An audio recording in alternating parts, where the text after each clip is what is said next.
ദൈവം ഒരു കാര്യം പറഞ്ഞിട്ട് അതിനോട് മറുതലിച്ചു പോയാൽ ഇന്നല്ലെങ്കിൽ നാളെ ദൈവം അറിയിച്ച കാര്യം നിന്റെ ജീവിതത്തിന് മേൽ വന്നു വീഴും. പരിശുദ്ധാത്മാവേ, പരിശുദ്ധാത്മാവേ, ഞങ്ങളിൽ നിറയണമേ.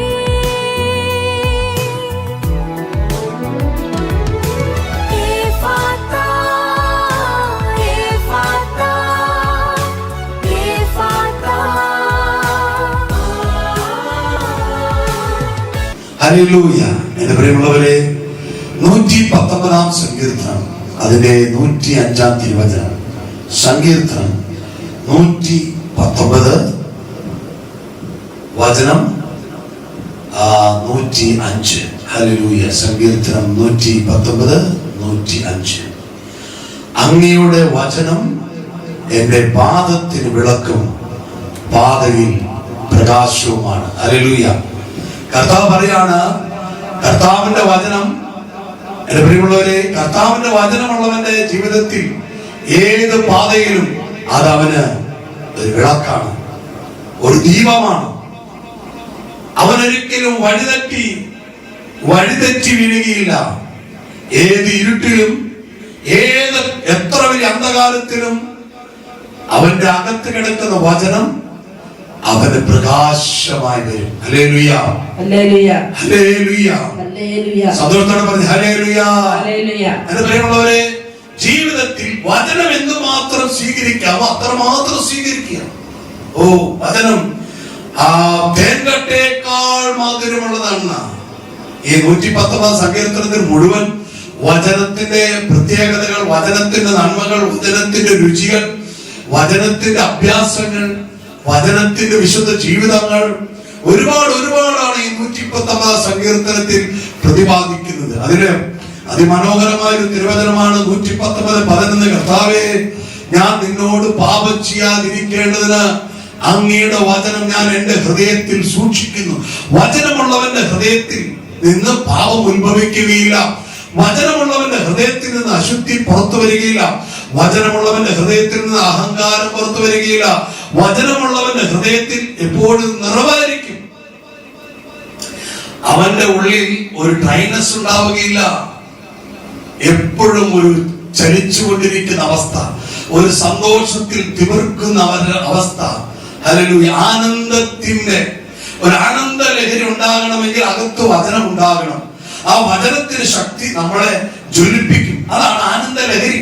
ഒരു ആനന്ദ ലഹരി. അങ്ങനെ പരിശുദ്ധാത്മാവിന്റെ അഭിഷേകമുണ്ട്. ആനന്ദാഭിഷേകം എന്ന് പറഞ്ഞ സെക്ഷൻ തന്നെയുണ്ട്. ഹല്ലേലൂയ. അത് നമ്മൾ പരിശുദ്ധാത്മാവിന്റെ ചില വളർച്ച ധ്യാനങ്ങളിലൊക്കെ ആഴത്തിൽ പഠിപ്പിക്കാറുണ്ട്. എന്റെ പ്രിയമുള്ളവരെ, ദൈവത്തിന്റെ വചനം എന്തുമാത്രം ഹൃദയത്തിൽ സംഭരിക്കാമോ, ഹൃദയത്തിൽ സൂക്ഷിക്കാമോ, ഹൃദയത്തിൽ സ്വീകരിക്കാമോ, അത്ര തന്നെ നമ്മുടെ ജീവിതം അനുഗ്രഹിക്കപ്പെടും. ഏത് ഇരുളിന്റെ വേളയിലും, ഏത് പ്രതിസന്ധിയുടെ നാളിലും, ഏത് അന്ധകാരത്തിന്റെ താഴ്വരയിലൂടെ നടന്നാലും, കൂരിരുളിന്റെ താഴ്വരയിലൂടെ നടന്നാലും, അതാ സങ്കീർത്തകൻ പറയുന്നത്, കൂരിരുളിന്റെ താഴ്വരയിലൂടെ നടന്നാലും എനിക്കൊരു അനർത്ഥവും സംഭവിക്കുകയില്ല. കാരണം എന്റെ അകത്ത് വചനമുണ്ട്. ഒരു ദുരന്തം അല്ലെങ്കിൽ ഒരു ദുരിതം, ഒരു പ്രശ്നവും വരാതിരിക്കാനുള്ള ഏക വഴി കൂരിരുൾ താഴ്വരയിലൂടെ നടക്കുമ്പോൾ ദുരിതങ്ങൾ വരാതിരിക്കാൻ കൂരിരുളിന്റെ താഴ്വരയിൽ എനിക്ക് പ്രകാശമേകുന്ന വചനം എന്റെ അകത്ത് ക്രിയ ചെയ്യുകയാണ്. എന്റെ വചനം എന്റെ ഉള്ളിൽ കിടക്കുന്ന വചനം എന്നിൽ നിന്ന് പ്രകാശമായി പുറത്തേക്ക് വരുമ്പോൾ എന്റെ മുമ്പിൽ നിൽക്കുന്ന പ്രതിസന്ധികളും പ്രശ്നങ്ങളെയും ഇരുളിന്റെ ശക്തികളുടെ പ്രകടനങ്ങളെയും പ്രവൃത്തികളെയും എനിക്ക് കാണുവാൻ കഴിയും. ഞാൻ അതിനെ ഓവർകം ചെയ്യും. ഞാൻ അതിന്റെ മേൽ ചവിട്ടി നടക്കും. വചനമുള്ളവന് മാത്രമേ അത് സാധിക്കുകയുള്ളൂ. എത്ര തന്നെ തകർന്ന അവസ്ഥകളിലും വചനമുള്ളവനെ ആർക്കും താഴ്ത്തുവാൻ കഴിയുകയില്ല. നിങ്ങളുടെ ശുശ്രൂഷ ജീവിതത്തിലോ കുടുംബ ജീവിതത്തിലോ എവിടെയാണോ പരാജയം, അവിടെ വചനമുള്ളിലുണ്ടെങ്കിൽ ഒരുത്തനും തൊടുവാൻ കഴിയുകയില്ല. വചനമുള്ളിൽ ഉണ്ട് എന്ന് പറയുന്നവനാണ് വാസ്തവത്തിൽ ദൈവത്തിന്റെ മകനും മകളും. അതാണ് ഈ യോഹന്നാൻ 10:35 സങ്കീർത്തകൻ പറഞ്ഞൊരു പദം തന്നെയാണ് യേശു പറയുന്നത്. ആരുടെ ഉള്ളിൽ ദൈവത്തിന്റെ വചനമുണ്ടോ അവർ ദൈവങ്ങൾ എന്ന് വിളിക്കും. ഹല്ലേലൂയ.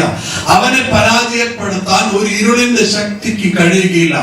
വചനം ഉള്ളിലുള്ളവന്റെ മേൽ ആർക്കും ഒരു അധികാരം ഉണ്ടായിരിക്കില്ല. ഒരു ഇരുളിന്റെ ശക്തികൾക്കോ ഒരു പാപദുരാത്മാക്കൾക്കോ ഒന്നിനും, ഒരു കൂടോത്രത്തിനോ മന്ത്രവാദത്തിനോ ആഭിചാരത്തിനോ ഒന്നിനും വചനമുള്ളിലുള്ളവന്റെ മേൽ ഒന്നും ചെയ്യുവാൻ കഴിയുകയില്ല. Hallelujah, hallelujah. എന്റെ പ്രിയമുള്ളവരെ, എന്റെ ശുശ്രൂഷ ജീവിതത്തിൽ പല പ്രതിസന്ധികൾ ഉണ്ടാകാറുണ്ട്. എന്റെ പ്രിയമുള്ളവരെ, വചനമുള്ളിലുള്ളതിന്റെ പേരിൽ ഈ വചനം നമ്മളെ വിശ്വാസത്താൽ നടത്തും. വചനം നമ്മളോട് മന്ത്രിക്കും. വചനം നമ്മളെ ബലപ്പെടുത്തും. വചനം നമ്മളെ ആശ്വസിപ്പിക്കും. വചനം എന്നാൽ ദൈവം തന്നെയാണ്. വചനം മാംസമായി നമ്മുടെ ഇടയിൽ വസിച്ചു. യോഹന്നാൻ 1:17 വചനം മാംസമായി നമ്മുടെ ഇടയിൽ വസിച്ചു. യോഹന്നാൻ 1:1 വചനം മാംസമായി. ഹല്ലേലൂയ. എന്റെ പ്രിയമുള്ളവരെ, ആ വചനം ദൈവം തന്നെയാണ്. ആ ദൈവത്തിന്റെ വചനം ഉള്ളിൽ സ്വീകരിച്ചു എന്ന് പറഞ്ഞാൽ ദൈവത്തെ സ്വീകരിച്ചു എന്നാണ്. എന്റെ പ്രിയമുള്ളവരെ, നിങ്ങൾ ശ്രദ്ധിച്ചു കേൾക്കുക. വചനത്തിന് അത്രമാത്രം പ്രാധാന്യമുണ്ട് നമ്മുടെ ഈ ഭൂമിയിലെ വിശ്വാസ ജീവിതത്തിന്. ഒട്ടനവധി സാധ്യതകളുണ്ട് അകത്ത് വചനമുള്ളവന്റെ ജീവിതത്തിൽ. ഒട്ടനവധി സാധ്യതകൾ. ഏതെല്ലാം സാധ്യതകൾ അസ്തമിച്ചാലും വചനമുള്ളവന്റെ ഉള്ളിൽ നിന്ന് സാധ്യതകൾ താനേ പുറത്തു വരും. അവൻ പോലും അറിയാതെ അവന്റെ ഉള്ളിൽ നിന്ന് വചനം പുറത്തു വന്ന് പ്രവർത്തിക്കും. Hallelujah, hallelujah, hallelujah, hallelujah. എന്റെ പ്രിയമുള്ളവരെ, ഞാനിങ്ങനെ ഓർക്കുകയാണ് ഈ അപ്പോസ്തല പ്രവൃത്തിയില് 27-ാം അധ്യായത്തില് പൗലോസിനെ ശിക്ഷാവിധിക്കായി, ഒരു കുറ്റവിചാരണയ്ക്കായി കപ്പലിൽ കൊണ്ടുപോകുന്ന ഒരു സംഭവം. അവിടെ അതിന് വളരെ മനോഹരമായ ഒരു സംഭവമാണ് അവിടെ പ്രതിപാദിക്കുന്നത്. അപ്പോസ്തല പ്രവൃത്തി 27-ാം അധ്യായത്തിലാണിത് പരാമർശിക്കപ്പെടുന്നത്. നമുക്കൊന്ന് വായിച്ചു കേൾക്കാം. അപ്പോസ്തല പ്രവൃത്തി 27-ാം അധ്യായത്തിൽ അതിന്റെ 27-ാം അധ്യായത്തിന്റെ 9 മുതലുള്ള തിരുവചനം നമുക്ക് കേൾക്കാം. അതിന്റെ 4 മുതൽ നിങ്ങൾക്ക് സമയം കിട്ടുമെങ്കിൽ 27-ാം അധ്യായം മുഴുവനും വായിക്കണം. വളരെ അനുഗ്രഹിക്കപ്പെട്ട ഒരു വചനമാണ്. വചനമുള്ളവന്റെ ജീവിതത്തിൽ ദൈവത്തിന്റെ നടത്തിപ്പിനെ കുറിച്ചാണ് ഇവിടെ പരാമർശിക്കുന്നത് മുഴുവനായി. എന്റെ പ്രിയമുള്ളവരെ, ചുരുക്കി ഞാൻ പറയാം. ഇത് അപ്പോസ്തലനായ പൗലോസിനെ ശിക്ഷാ നടപടിക്കായി ഒരു ന്യായവിസ്താരത്തിനായി ഇങ്ങനെ കൊണ്ടുപോകുമ്പോൾ, കടലിലൂടെ പോകുമ്പോൾ ഇതാ കാറ്റ് എതിരെ വരികയാണ്, പ്രതികൂലമായി വരികയാണ്. ഈ സമയം അവര്, ഈ കപ്പിത്താനെല്ലാം, അതിന്റെ വേണ്ടപ്പെട്ട ആളുകളെല്ലാം, അതിന്റെ നാവികരെല്ലാം അവരുടെ ബുദ്ധി കൊണ്ട് എങ്ങനെയൊക്കെ രക്ഷപ്പെടാൻ സാധ്യതയുണ്ടോ അതിനെല്ലാം അവർ മാക്സിമം ഉപയോഗിക്കുകയാണ്. ആ കഴിവെല്ലാം അവർ ഉപയോഗിക്കുകയാണ്. എന്നാൽ ഒരു ഭക്തനായ മനുഷ്യൻ ആ കപ്പലിൽ 276 പേർ സഞ്ചരിക്കുകയാണ്. 276 പേർ എന്ന് പറഞ്ഞാൽ ഒരുമാതിരി നല്ല കപ്പലാണ്, വലുപ്പമുള്ള കപ്പലാണ്. ആ കാലത്ത് ഇന്നേക്ക് 2000 ചില്ലറ വർഷം മുമ്പ് 276 പേർ സഞ്ചരിക്കുന്ന ഒരു കപ്പലാണ് ഈ പറയപ്പെടുന്ന കപ്പൽ. ഈ കപ്പലിലുള്ള നല്ല നാവികരും നല്ല കഴിവുള്ളവരും നല്ല സാധ്യതയും ബുദ്ധിയും അറിവും കടലിലൊരു പ്രതിസന്ധി ഉണ്ടായ എങ്ങനെ അതിനെ അതിജീവിക്കണമെന്നൊക്കെ നന്നായി പഠിച്ച, നല്ല ശാസ്ത്രീയ ഗവേഷണങ്ങൾക്ക് നടത്തിയ, നല്ല അറിവും നല്ല കഴിവും നല്ല ബോധ്യവുമുള്ള ആളുകളാണ് ഈ കപ്പലിന്റെ മുൻനിരയിൽ നിന്ന് കപ്പലിനെ നയിച്ചുകൊണ്ടിരിക്കുന്നത്. ഹല്ലേലൂയ. അവരങ്ങനെ അതിലൂടെ പോവുകയാണ്. ആ കടലിലൂടെ പോകുമ്പോൾ ഇതാ കപ്പൽ നേരെ മറയാൻ സാധ്യതയുണ്ടെന്നുള്ള വിധത്തിൽ ഒരു അതിഭയങ്കരമായ ഒരു വടക്ക് കിഴക്കൻ കാറ്റടിക്കുകയാണ്. കപ്പൽ കിടന്ന് കുലുങ്ങി മറയുകയാണ്. ആ കാറ്റ്, ഈ വടക്ക് കിഴക്കൻ കാറ്റിന്റെ പ്രത്യേകത ഒരേ സമയം വടക്കോട്ടും ഒരേ സമയം കിഴക്കോട്ടും എന്ന് പറഞ്ഞാൽ ഇങ്ങനെ എസ് പോലെ ആക്കിക്കളയും. നമ്മൾ എസ് ഇംഗ്ലീഷ് അക്ഷരത്തിൽ എസ് എഴുതൂലേ, അതുപോലെ എസ് പോലെ ആയി പോകും. ഈ കപ്പല് വളച്ചു കളയും, തകിടം മറിക്കും, തവിടുപൊടിയാകും. പ്രത്യേകത. മറ്റെല്ലാ ദിക്കിലേക്ക് വരുന്ന കാറ്റ് പോലെയല്ല ഈ കാറ്റ്. ഈ വടക്ക് കിഴക്കൻ കാറ്റിന്റെ പ്രത്യേകത യെസ് പോലെ ഇങ്ങനെ വളഞ്ഞു പോകും. നമ്മള് ഒരു ഈർക്കിൽ കയ്യിലെടുത്തിട്ട് ഇങ്ങനെ വളയ്ക്കുന്നത് പോലെ വളഞ്ഞൊടിഞ്ഞു പോകും. അതാണ് ആ കാറ്റിന്റെ പ്രത്യേകത. അങ്ങോട്ട് ബേക്കും ഫ്രണ്ട് ഇങ്ങോട്ടുമായി ഇങ്ങനെ വളഞ്ഞ് ഒടിഞ്ഞ് തവിട് പൊടിയാവും. സാധ്യതകൾ അസ്തമിക്കുകയാണ്. നാവികരുടെ സാധ്യതകൾ അസ്തമിക്കുകയാണ്. ഈ സമയം 276 പേരുള്ള ആ വലിയ കൂട്ടത്തിന്റെ നടുവിൽ കർത്താവിന്റെ വചനത്തിൽ ജീവിക്കുന്ന ഒരു ഭക്തനുണ്ടായിരുന്നു. അവന്റെ പേരാ അപ്പോസ്തലനായ പൗലോസ്. Hallelujah, hallelujah. എന്റെ പ്രിയമുള്ളവരെ, നിങ്ങൾ ശ്രദ്ധിച്ചു കേൾക്കണം. അപ്പോസ്തലനായ പൗലോസ് ഈ പ്രതിസന്ധിയുടെ നാളിൽ ദൈവത്തോട് ഒരു ആലോചന ചോദിക്കുകയാണ്. അതിന്റെ 10-ാം തിരുവചനത്തിൽ അപ്പോസ്തല പ്രവൃത്തി 27:10. ഹല്ലേലൂയ. എന്റെ പ്രിയമുള്ളവരെ, ഞാനിവിടെ നിൽക്കുമ്പോൾ പരിശുദ്ധാത്മാവ് ഇതിന്റെ ഈ വചനത്തിന്റെ മനോഹാരിത ചുരുളഴിച്ച് നിങ്ങൾക്ക് തരികയാണ്. Hallelujah, hallelujah. എന്റെ പ്രിയമുള്ളവരെ, ഇതാ സമയം വളരെ നഷ്ടപ്പെട്ട് കഴിഞ്ഞിരുന്നു. ഉപവാസകാലം അവസാനിക്കുകയും ചെയ്തു. അപ്പോൾ യാത്ര ചെയ്യുക അപകടപൂർണമായിരുന്നു. അതിനാൽ പൗലോസ് അവരോട് ഇങ്ങനെ പറഞ്ഞു, ഇങ്ങനെ ഉപദേശിച്ചു. മാന്യരേ, ഹല്ലേലൂയ. എനിക്ക് പദം ഭയങ്കര ഇഷ്ടമാണ്. മാന്യരേ, ബുദ്ധിഹീനരെ എന്ന് വിളിക്കേണ്ട. വാസ്തവത്തിൽ ഈ നാവികരോട് കപ്പിത്താനെയൊക്കെ ശരിക്കും പറഞ്ഞാൽ പൗലോസ് അപ്പോസ്തലനായ ഈ ദൈവപുരുഷൻ ബുദ്ധിഹീനരെ എന്ന് വിളിക്കേണ്ടതിന് പകരം അദ്ദേഹം പറയാണ് മാന്യരേ. കണ്ടോ, അവരുടെ ജീവിതത്തിൽ ബുദ്ധി കൊണ്ട് കഴിവ് കൊണ്ട് നോക്കിയിട്ട് പരാജയപ്പെട്ടെങ്കിൽ വാസ്തവത്തിൽ അവര് എന്റെ ഒരു ഭാഷയിൽ പറഞ്ഞ വിട്ടികളെന്നോ നിങ്ങൾക്കൊക്കെ നിങ്ങളുടെ അറിവ് പരിമിതമാണെന്നൊക്കെ എന്തെങ്കിലും പറയാൻ സാധ്യത ഉണ്ടായിരുന്നില്ല. അദ്ദേഹം പറയാണ് മാന്യരേ. പരിശുദ്ധാത്മാവുള്ളവന്റെ ഒരു പ്രത്യേകതയാണ് എല്ലാവരും മാനിച്ചുയർത്തും, എല്ലാവരും ബഹുമാനിക്കും, എല്ലാവരും അംഗീകരിക്കും, എല്ലാവരെയും വിലയുള്ളവരായി കാണും. ഹല്ലേലൂയ. വചനം ഉള്ളിലുള്ളവന് ജീവിതത്തിലെ ചില സവിശേഷതകൾ വെളിപ്പെട്ടു വരും. ജീവിതത്തിൽ ചില സൽഗുണങ്ങൾ പുറത്തു വരും. വചനമുള്ളവന് മാത്രമേ അത് സാധിക്കുകയുള്ളൂ. വചനമുള്ളവന്റെ ഉള്ളിൽ നിന്ന് അത് പുറപ്പെട്ടു വരികയുള്ളൂ. Hallelujah, hallelujah, hallelujah. സുവിശേഷത്തിലാണ്, ഭക്തിയിലാണ്, ഞങ്ങൾ സഭയിലാണെന്നൊക്കെ പറഞ്ഞ് സഭയിൽ കർത്താവ് ആഗ്രഹിക്കാത്ത വിരോധാഭാസങ്ങളെല്ലാം കാട്ടിക്കൂട്ടുന്നവരെ കുറിച്ചല്ല ഇത്. വചനത്തിൽ ജീവിച്ച് വിശുദ്ധിയിലും വേർപാടിലും കർത്താവിന്റെ വരവിന് വേണ്ടി നിലയുറപ്പിക്കുകയും അതിനുവേണ്ടി ചില ജീവിതങ്ങളെ കർത്താവിലേക്ക് ആദായപ്പെടുത്തുകയും ചെയ്യുന്നവരെ കുറിച്ചാണ് ഞാൻ ഈ പറയുന്നത്. അവർക്ക് എല്ലാവരെയും ബഹുമാനിക്കാൻ കഴിയും, അംഗീകരിക്കാൻ കഴിയും, എല്ലാവരും നല്ല കണ്ണിൽ കാണാൻ പറ്റും. ഒരു ഹല്ലേലൂയ പറഞ്ഞേ. എന്റെ പ്രിയമുള്ളവരെ, പൗലോസ് പറയാണ് മാന്യരെ, നമ്മുടെ ഈ കപ്പൽ യാത്ര കപ്പലിനും ചരക്കിനും മാത്രമല്ല നമ്മുടെ ജീവന് തന്നെയും നഷ്ടവും അപകടവും വരുത്തുമെന്ന് ഞാൻ കാണുന്നു. Hallelujah, hallelujah. പ്രിയമുള്ളവരെ, ഈ 10-ാം തിരുവചനത്തിൽ അപ്പോസ്തലനായ പൗലോസിന് തന്റെ ജീവിതത്തിൽ ദൈവസ്വരം കേൾക്കുന്നതിൽ നിന്ന് താൻ തിരിച്ചറിഞ്ഞതും കണ്ടതുമായ ഒരു കാഴ്ചയാണ് വലിയൊരു ദുരന്തം, വലിയൊരു തകർച്ചകൾ, വലിയൊരു പരാജയം. ഹല്ലേലൂയ. അപ്പോസ്തലനായ പൗലോസ് പറയാണ്, ഇതാ കപ്പലിനും ഭക്ഷണ സാധനങ്ങൾക്കും നമ്മുടെ വസ്തുവകകൾക്കും മാത്രമല്ല നമ്മുടെ ജീവന് തന്നെയും നാശവും പരാജയവും കഷ്ടനഷ്ടങ്ങളും ഉണ്ടാകുമെന്ന് ഞാൻ കാണുന്നു. ഹല്ലേലൂയ. ആ പദം എനിക്ക് ഭയങ്കര ഇഷ്ടമാണ്. കാണുന്നു. ഹലോ, കാണുന്നു. എന്റെ പ്രിയമുള്ളവരെ, നിങ്ങളെല്ലാവരും ശ്രദ്ധയോടെ കേൾക്കണേ. ഇത് പരിശുദ്ധാത്മാവിന്റെ വെളിപാടുകളാ. ആരോടൊക്കെ ദൈവം പറയുന്നതാ. എന്റെ പ്രിയമുള്ളവരെ, അകത്ത് വചനമുള്ളവന് ചിലത് കാണുവാൻ കഴിയും. ദൈവത്തിന്റെ ആത്മാവിൽ ജീവിക്കുന്നവന് ദൈവത്തിൽ നിന്നും കാണുവാനും ദൈവത്തിൽ നിന്ന് കേൾക്കുവാനും ദൈവത്തിൽ നിന്ന് അറിയുവാനും സാധിക്കും. Hallelujah, hallelujah, hallelujah, hallelujah, hallelujah. എന്റെ പ്രിയമുള്ളവരെ, ഇതാ ഈ പൗലോസ് അപ്പോസ്തലൻ മുൻപ് സൗലായിരുന്ന കാലത്ത് അനന്യാസ് പോയി പൗലോസിന്റെ സാവൂളിന്റെ തലയിൽ കൈവച്ച് പ്രാർത്ഥിക്കുമ്പോൾ അനന്യാസിന് ദൈവം ഒരു പ്രവചനാത്മാവിൽ പ്രവചനം വെളിപ്പെടുത്തി കൊടുത്തു.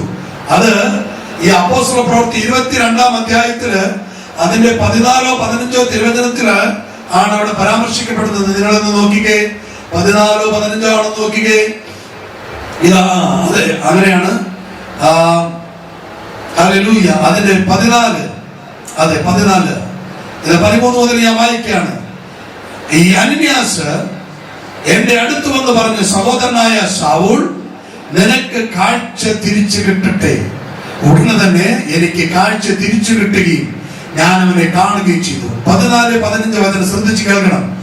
അവൻ പറഞ്ഞു, നമ്മുടെ പിതാക്കന്മാരുടെ ദൈവത്തിന്റെ ഹിതമറിയാനും നീതിമാനായവനെ ദർശിക്കാനും അവന്റെ അധരത്തിൽ നിന്ന് സ്വരം ശ്രവിക്കാനും നിന്നെ അവിടുന്ന് നിയമിച്ചിരിക്കുന്നു. നീ കാണുകയും കേൾക്കുകയും ചെയ്യുന്നതിനെ കുറിച്ച് എല്ലാ മനുഷ്യരുടെ മുമ്പാകെയും അവൻ നീ സാക്ഷിയായിരിക്കും. ഹല്ലേലൂയ. പ്രിയമുള്ളവരെ ശ്രദ്ധിച്ചേട്ടെ, ഈ പൗലോസ് അപ്പോസ്തലനെ വാസ്തവത്തിൽ ദൈവം ഏൽപ്പിച്ച ഈ ഭൂമിയിലെ ശുശ്രൂഷ ദൈവത്തിൽ നിന്ന് കാണുന്നത് ലോകത്തെ അറിയിക്കാൻ, ദൈവത്തിൽ നിന്ന് അറിയുന്നത് ലോകത്തെ അറിയിക്കാൻ, ദൈവത്തിൽ നിന്ന് പഠിച്ചത് ലോകത്തിന് പരിചയപ്പെടുത്തി കൊടുക്കാം. ഹല്ലേലൂയ. എന്റെ പ്രിയമുള്ളവരെ, ഇതേ സെയിം സംഭവമാണ് അപ്പോസ്തലനായ പൗലോസ് പറയുന്നത്. ഇതാ കപ്പലിനും ചരക്കിനും മാത്രമല്ല, നമ്മുടെ ജീവന് തന്നെയും നഷ്ടവും അപകടവും വരുത്തുമെന്ന് ഞാൻ കാണുന്നു. ഹല്ലേലൂയ. എന്റെ പ്രിയമുള്ളവരെ, ഒരു ദൈവ മനുഷ്യനെ സംബന്ധിച്ച്, പരിശുദ്ധാത്മാവിൽ നിറഞ്ഞ് ജീവിക്കുന്നവനെ സംബന്ധിച്ച്, അവന്റെ പ്രതിസന്ധിയുടെ വഴികളിൽ, അവന്റെ ജീവിത നാളുകളിൽ അവൻ ദൈവത്തിൽ നിന്ന് മനസ്സിലാക്കിക്കൊണ്ടിരിക്കും, കണ്ടുകൊണ്ടിരിക്കും, അറിഞ്ഞുകൊണ്ടിരിക്കും, പഠിച്ചുകൊണ്ടിരിക്കും. ഹല്ലേലൂയ. എന്റെ പ്രിയമുള്ളവരെ, ഈ നമ്മുടെ കർത്താവിന്റെ ഒരു പ്രത്യേകത ഇതാണ്. തന്റെ കൂടെ സഹവസിക്കുന്നവരെ പഠിപ്പിക്കും, തന്റെ കൂടെ ചേർന്ന് നിൽക്കുന്നവരെ ദൈവം ചിലത് കൈമാറിക്കൊടുക്കും ഈ ഭൂമിക്ക് നൽകാൻ. ഇപ്പോൾ ഞാൻ നിങ്ങൾക്ക് ചിലത് നൽകുന്നത് പോലെ എന്റെ പ്രിയമുള്ളവരെ, ദൈവത്തിൽ നിന്ന്, ദൈവത്തിന്റെ കൂടെ ദൈവാത്മാവിൽ സഞ്ചരിക്കുന്ന കുടുംബ ജീവിതക്കാരനാണ് നിങ്ങളെങ്കിൽ നിന്റെ കുടുംബത്തിന് വേണ്ട നന്മകൾ, ഹല്ലേലൂയ, നീ ഒരു സുവിശേഷകനാണെങ്കിൽ, നിങ്ങളൊരു ബഹുമാനപ്പെട്ട വൈദികരാണെങ്കിൽ, നിങ്ങൾക്കൊരു സമർപ്പിത ജീവിതമുണ്ടെങ്കിൽ, നിങ്ങൾക്കൊരു തീക്ഷണമായ പരിശുദ്ധാത്മാവിന്റെ അഭിഷേകത്തിന്റെ ചില ചലനങ്ങൾ ഉണ്ടെങ്കിൽ, ഇതാ നിങ്ങൾക്ക് ചിലത് കാണുവാനും കേൾക്കുവാനും അറിയുവാനും ദൈവത്തിൽ നിന്ന് സാധിക്കും. ഹല്ലേലൂയ. അതുകൊണ്ടാണ് യേശു പറഞ്ഞത്, പരിശുദ്ധാത്മാവ് നിങ്ങളുടെ മേൽ വരുമ്പോൾ അവൻ സകലതും നിങ്ങളെ പഠിപ്പിക്കും. ഹല്ലേലൂയ. പരിശുദ്ധാത്മാവ് പഠിപ്പിക്കും, പരിശുദ്ധാത്മാവ് പരിചയപ്പെടുത്തും, പരിശുദ്ധാത്മാവ് പരിശീലിപ്പിക്കും, പരിശുദ്ധാത്മാവ് നയിക്കും, പരിശുദ്ധാത്മാവ് കൊണ്ടുപോകും, പരിശുദ്ധാത്മാവ് സമൃദ്ധിയുള്ളവനാക്കും. ഹല്ലേലൂയ. എന്റെ പ്രിയമുള്ളവരെ, ഈ 2 ദിവസം മുമ്പ് ലണ്ടനിലുള്ള ഒരു ചെറുപ്പക്കാരൻ റോഡ് സൈഡിലൂടെ നടന്നു പോവുകയാണ്. അവനിങ്ങനെ നടന്നു പോകുമ്പോൾ രാവിലെ 10 മണി 11 മണി സമയത്താണ് സംഭവം. നടന്നു പോകുമ്പോൾ അവനൊരു സ്വരം കേൾക്കുകയാണ്, ഇതാ ഒരാൾക്ക് ഇങ്ങനെ ഒരു കാര്യം ചെയ്തു കൊടുക്കണമെന്ന്. ആ വ്യക്തി ഉടനെ ആ വ്യക്തിയെ ഫോണിൽ വിളിക്കുകയാണ്. നിങ്ങൾക്ക് ഇന്നതുപോലെ ഒരു ആവശ്യമുണ്ടെന്ന് ദൈവത്തിന്റെ ആത്മാവ് എന്നോട് പറയുന്നു, ഞാൻ നിങ്ങൾക്കത് ചെയ്ത് കഴിഞ്ഞു എന്ന്. ഹല്ലേലൂയ. എന്റെ പ്രിയമുള്ളവരെ, ആ സഹോദരൻ എന്നോട് പറഞ്ഞപ്പോൾ ഇങ്ങനെ പറഞ്ഞത്, ബ്രദറെ, ആ വ്യക്തിയുടെ വിലാപം ഞാൻ കേട്ടു, സ്വർഗത്തിൽ നിന്ന് ഞാൻ കേട്ടു, പരിശുദ്ധാത്മാവ് വഴി ഞാൻ കേട്ടു. എന്താണ് വിഷയമെന്ന് ഞാൻ ചോദിച്ചപ്പോൾ പറയാണ്, ആ വ്യക്തിക്ക് ഒരു 2000 രൂപ കൊടുക്കണമെന്ന് പരിശുദ്ധാത്മാവ് എന്നോട് പറഞ്ഞു. ഹല്ലേലൂയ. ഈ 2000 രൂപയുടെ ആവശ്യക്കാരൻ എന്നോട് പറയാണ്, ബ്രദറെ, എന്റെ വീട്ടിൽ അരി തീർന്നുപോയി. ഹല്ലേലൂയ. എന്റെ പ്രിയമുള്ളവരെ, ദൈവത്തിന്റെ ആത്മാവിൽ നയിക്കപ്പെടുവാൻ തുടങ്ങിയാൽ നിങ്ങളുടെ സാധാരണ ജീവിതത്തിൽ പരിശുദ്ധാത്മാവ് ഇടപെടും. നിങ്ങളുടെ ശുശ്രൂഷ ജീവിതത്തിൽ മാത്രമല്ല, നിങ്ങളുടെ ബിസിനസ്സിൽ പരിശുദ്ധാത്മാവിന്റെ സ്വരമുണ്ടാകും, നീ അത് ചെയ്യണ്ട, നീ ഇത് ചെയ്യേ, ഞാൻ കാണിച്ചു തരുന്ന വഴിയിൽ പോ, ഞാൻ പറയുന്നത് പോലെ ചെയ്യുന്നല്ല പറഞ്ഞ് പരിശുദ്ധാത്മാവ് നമ്മളെ ധനമുള്ളവനും സമ്പന്നനും സമൃദ്ധിയുള്ളവനും വിലയുള്ളവനുമാക്കി പട്ടണത്തിലും കുടുംബത്തിലും ദേശത്തിലും ഇടവകയിലും രാജ്യങ്ങളിലും ഉയർത്തി നിർത്തും. ഹല്ലേലൂയ. ഇതാ പ്രിയമുള്ളവരെ, പൗലോസ് അപ്പോസ്തലൻ ചിലത് കണ്ടത് അദ്ദേഹം പ്രവചനാത്മാവിൽ വിളിച്ചു പറഞ്ഞു. ഇവിടെ തിരുവചനം പറയാണ്, എന്നാൽ ശതാധിപൻ പൗലോസിന്റെ വാക്കുകളെയല്ല കപ്പിത്താനെയും കപ്പലുടമയുമാണ് അനുസരിച്ചത്. ഹല്ലേലൂയ. എന്റെ പ്രിയമുള്ളവരെ, പൗലോസ് അപ്പോസ്തലൻ പറഞ്ഞ പ്രവചനാത്മാവിലുള്ള ദൈവത്തിന്റെ അറിയിപ്പ്, ആ ദൈവിക അരുളപ്പാട് ഈ കപ്പിത്താനോ ആ കപ്പലിന്റെ ഉടമയോ അംഗീകരിച്ചില്ല, തള്ളിക്കളഞ്ഞു. ഹലോ, നിങ്ങളോട് ദൈവം പറയുന്ന കാര്യം ആരൊക്കെ അംഗീകരിച്ചാലും അംഗീകരിച്ചില്ലെങ്കിലും ദൈവം അത് ഫില്ല് ചെയ്യും, ദൈവം അത് പൂർത്തിയാക്കും, ദൈവം അത് ഫിനിഷ് ചെയ്യും, ദൈവം അതിന്റെ സമയത്ത് അത് അങ്ങനെ ചെയ്യും. എന്റെ പ്രിയമുള്ളവരെ, ഒരു 10-25 വർഷങ്ങൾക്ക് മുമ്പ് ഞാൻ എന്റെ കർത്താവിന് വേണ്ടി ഇങ്ങനെ ശുശ്രൂഷ ചെയ്യാനായി ദൈവം വിളിച്ച കാലത്ത് എന്ത് ചെയ്യണം, എങ്ങനെ ചെയ്യണം, ഫുൾ ടൈം ആയിട്ട് നിൽക്കണോ എന്നൊക്കെ ചോദിച്ച് ഞാനിങ്ങനെ നിലവിളിയും ആകുലതയുമായി നടക്കുന്ന ഒരു നാളിൽ ഞാനൊരു ദൈവ ശുശ്രൂഷകനെ സമീപിക്കാനിടയായി.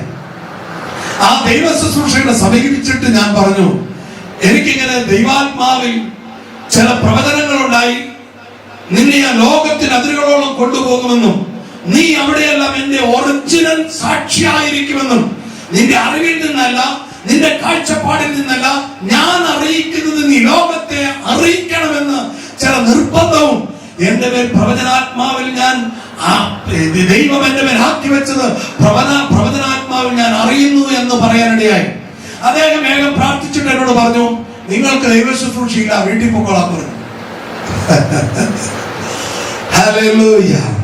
എന്റെ പ്രിയമുള്ളവരെ, അദ്ദേഹത്തോട് ഞാൻ പറഞ്ഞു, എന്താ പറയുന്നേ, നിങ്ങൾക്ക് ദൈവ ശുശ്രൂഷ ഞാൻ കാണുന്നില്ല എന്ന് പറഞ്ഞു. ഹല്ലേലൂയ. ഹല്ലേലൂയ. എന്റെ പ്രിയമുള്ളവരെ, എന്നാൽ ദൈവം എന്നോട് പറഞ്ഞ വാഗ്ദാനങ്ങളിലും ആത്മാവിലുള്ള പ്രവചനങ്ങളെ ഞാൻ അങ്ങനെ ഏറ്റെടുത്ത്, അത് അന്ധമായി ഏറ്റെടുത്ത്, എന്റെ ദൈവം എന്നെ ആ വിധത്തിൽ ഉപയോഗിക്കുമെന്ന് ഞാൻ കാട്ടിൽ വെച്ച് ഒരു മലയുടെ മുകളിൽ വെച്ച് ചില വർഷങ്ങൾക്ക് മുമ്പ് 1998 കാലങ്ങളിൽ ഞാൻ കേട്ട സ്വരം എന്നോട് മന്ത്രിച്ച എന്റെ ദൈവത്തിന്റെ സ്വരമാണെന്ന് ഞാൻ അറിയുന്നു എന്ന് ഞാൻ വിശ്വാസത്തിൽ കൽപ്പിച്ചു. ഹല്ലേലൂയ. ഹല്ലേലൂയ. പ്രതിഫലമോ ഇന്ന് അനേകം ദേശങ്ങളിൽ, പട്ടണങ്ങളിൽ, രാജ്യങ്ങളിൽ ദൈവത്തിന്റെ ശബ്ദമായി ദൈവത്താൽ ഞാൻ ഉപയോഗിക്കപ്പെടുന്നു. ഹല്ലേലൂയ. പ്രിയമുള്ളവരെ, നിന്നോട് ദൈവം പറയുന്ന കാര്യം ആരംഗീകരിച്ചാലും ഇല്ലെങ്കിലും, എത്ര വലിയ പ്രതിസന്ധി ഒരു മതിൽ പോലെ ഉയർന്നു നിന്നാലും, ആ ജെറിക്കോ മതിൽ പോലെ ഉയർന്നു നിന്നാലും അതിനെ ധൂളിയാക്കുന്ന ഒരു ദൈവശക്തിയുടെ ഉടമസ്ഥ അവകാശത്തിലേക്ക് നിന്നെയും എന്നെയും ദൈവം വിളിച്ചത്. ഹല്ലേലൂയ. അതിനെ തകർക്കുവാൻ ആർക്കും കഴിയില്ല. ജെറിക്കോ പട്ടണം നോക്കാൻ പോയ ചിലർ വന്നിട്ട് പറഞ്ഞു ഇങ്ങനെയാണ്, അത് ഭീകരമാണ്, അത് ഭയങ്കരമാണെന്നൊക്കെ. ജോഷുവ പേടിച്ചരണ്ടു നിൽക്കുകയാണ്. എന്നാൽ ദൈവം പറഞ്ഞു, ആ പട്ടണവും നിനക്ക് തരുമെന്ന്, അത് നിനക്ക് അവകാശമാണെന്ന് പറഞ്ഞപ്പോൾ ജോഷുവ ആ അവകാശത്തെ മുറുകെ പിടിച്ചു. എന്ത് ചെയ്യുമെന്ന് വിലപിച്ചപ്പോൾ ഒരു ദൂതൻ പ്രത്യക്ഷപ്പെട്ടു പറഞ്ഞു, ജോഷുവ നീ പേടിക്കേണ്ട, അതൊരു പ്രക്രിയയിലൂടെ, എന്റെ ചില പ്രവർത്തികളിലൂടെ അത് നിന്റെ മുമ്പിൽ ധൂളിയാകും, ഇടിഞ്ഞ് പൊടിയാകുമെന്ന് പറഞ്ഞു. അങ്ങനെ ജെറിക്കോ കോട്ട ജോഷുവയുടെ മുമ്പിൽ ഇടിഞ്ഞ് പൊടിഞ്ഞ് ധൂളിയായി, കല്ലിന്മേൽ കല്ല് ശേഖരിക്കാതെ ആ പട്ടണം ജോഷുവയ്ക്ക് കയ്യിൽ ദൈവം കൊടുത്തതുപോലെ വാഗ്ദത്തത്തിൽ നീ വിശ്വസിച്ചാൽ, ദൈവം നിന്നെ അറിയിക്കുന്ന കാര്യങ്ങളിൽ നീ വിശ്വസ്തനായാൽ, ദൈവം നിന്നെ കൈകളിൽ എടുത്ത് ഉയർത്തി ദൈവം ആഗ്രഹിക്കുന്ന നിലയിൽ ഉപയോഗിക്കും. എന്നാൽ ആരോ പറയുന്ന ഉപദേശം കേട്ട് പിന്നോട്ട് പോയാൽ, നീ ദൈവത്തിന്റെ മുമ്പിൽ കലപ്പിൽ കൈവച്ചിട്ട് പിറകോട്ട് തിരിഞ്ഞു നോക്കുന്നവൻ എനിക്ക് ശിഷ്യനായിരിക്കാൻ യോഗ്യനല്ല എന്ന് പറഞ്ഞ അവിടുത്തെ തിരുവചനത്തിന്റെ ആ മഹത്വം നിനക്ക് അന്യമാകും. ആ സംഭവം നിന്റെ ജീവിതത്തിൽ വന്നു വീഴും. അങ്ങനെ നീ ശിക്ഷത്തിൽ നിന്ന് മടങ്ങിപ്പോകും. അതുകൊണ്ട് നീ എത്രമാത്രം പ്രതിസന്ധിയിലൂടെയാണ് ദൈവരാജ്യത്തിൽ ശുശ്രൂഷിക്കുന്നതെങ്കിലും, എത്രമാത്രം പ്രതിസന്ധിയിലൂടെയാണ് കുടുംബജീവിതം നയിക്കുന്നതെങ്കിലും, ദൈവം നിന്നോട് പറയുന്നെങ്കിൽ, ദൈവം നിന്നോട് പറഞ്ഞ കാര്യങ്ങളിൽ നീ വിശ്വസിച്ചാൽ, ഓ നിന്റെ ജീവിതം ആകെ മാറും എന്ന് പറഞ്ഞാൽ പാടേ മാറും, ടോട്ടലി ചേഞ്ച് ആകും. ഹല്ലേലൂയ. പ്രിയമുള്ളവരെ, ഇതാ പൗലോസ് അപ്പോസ്തലൻ പറഞ്ഞ ദൂതിലൊന്നും അവർ വിശ്വസിച്ചില്ല. അവരെന്ത് ചെയ്തു? അവർ ബുദ്ധിയിലും കഴിവിലും സാധ്യതയിലും അവർ വിശ്വസിച്ചു. അവർ മുന്നോട്ട് പോയി. ഇതാ അതിന്റെ 13-ാം തിരുവചനം മുതൽ ഹല്ലേലൂയ, പാവം പൗലോസ് അപ്പോസ്തലൻ 276 പേരുടെ മുമ്പിൽ എഴുന്നേറ്റ് നിന്ന് പ്രവചനാത്മാവിൽ പ്രവചിച്ചതിനെ 275 പേർ ക്യാൻസൽ ചെയ്തു. ഹല്ലേലൂയ. 275 പേർ ക്യാൻസൽ ചെയ്തു പൗലോസ് അപ്പോസ്തലന് ദൈവം കൊടുത്ത പ്രവചനത്തെ. എന്നാൽ നിങ്ങൾ കേൾക്കണം, അതിന്റെ 13-ാം തിരുവചനത്തിൽ എത്തുമ്പോൾ തെക്കൻ കാറ്റ് മന്ദമായി വീശി തുടങ്ങിയപ്പോൾ തങ്ങളുടെ ഉദ്ദേശം സാധ്യതമായി എന്ന ചിന്തയോടെ അവർ നങ്കൂരം ഉയർത്തി ക്രേത്തായുടെ തീരം ചേർന്ന് യാത്ര തുടർന്നു. ഹല്ലേലൂയ. ഇനി ഒരു പ്രശ്നം ഉണ്ടാകില്ല നമ്മുടെ മുമ്പിൽ. പൗലോസ് പറഞ്ഞതുപോലെയോ പൗലോസ് പ്രവചിച്ചതുപോലെ ഒന്നും സംഭവിക്കില്ല എന്നൊക്കെ പറഞ്ഞ് വലിയ സന്തോഷത്തോടെ 275 പേരും ആ സന്തോഷത്തിൽ മുഴങ്ങി അവരിങ്ങനെ തീരം താണ്ടി കടലിലൂടെ പോവുകയാണ്. അതിന്റെ 14-ാം തിരുവചനം. ഹല്ലേലൂയ. എനിക്ക് ഭയങ്കര ഇഷ്ടമാണ് ഇതെല്ലാം ഒന്ന് പഠിപ്പിക്കാൻ. ഹല്ലേലൂയ. എന്നാൽ പൊടുന്നനെ എന്ന് പറഞ്ഞാൽ പെട്ടെന്ന്, ഹല്ലേലൂയ, പെട്ടെന്ന് വടക്ക് കിഴക്കൻ കാറ്റ് എന്ന് വിളിക്കപ്പെടുന്ന കൊടുങ്കാറ്റ് കരയിൽ നിന്ന് ആഞ്ഞടിച്ച് കപ്പൽ കൊടുങ്കാറ്റിൽ അകപ്പെട്ട് കാറ്റിനെ എതിർത്ത് നിൽക്കാൻ അതിന് കഴിഞ്ഞില്ല. അതിനാൽ ഞങ്ങൾ കാറ്റിന് വഴങ്ങി അതിന്റെ വഴിക്ക് തന്നെ പോയി. ഹല്ലേലൂയ. എന്റെ പ്രിയമുള്ളവരെ, എന്ത് സംഭവിച്ചു? ഇതാ കാറ്റ് ഈ കപ്പലിനെയും 276 പേരെ കൊണ്ടുപോയി. ദൈവം പറഞ്ഞു പൗലോസ് അപ്പോസ്തലനോട്, മക്കളെ മുന്നോട്ട് പോകരുത്. പക്ഷെ അവര് 275 പേരും ഇതാ കപ്പിത്താന്റെയും കപ്പലുടമയുടെയും വാക്ക് കേട്ട് അവർ മുന്നോട്ട് പോയി. ഹല്ലേലൂയ. ഇതാ പ്രിയമുള്ളവരെ, ദൈവം ഒരു കാര്യം പറഞ്ഞിട്ട് അതിനോട് മറുതലിച്ചു പോയാൽ ഇന്നല്ലെങ്കിൽ നാളെ ദൈവം അറിയിച്ച കാര്യം നിന്റെ ജീവിതത്തിന് മേൽ വന്നു വീഴും. ഹല്ലേലൂയ. പ്രിയമുള്ളവരെ, ദൈവത്തിന്റെ പ്രവൃത്തി ചില കാര്യങ്ങൾ പെട്ടെന്നാണ്, എന്നാൽ ചില കാര്യങ്ങൾ സാവകാശമാണ് വന്നു ചേരുക.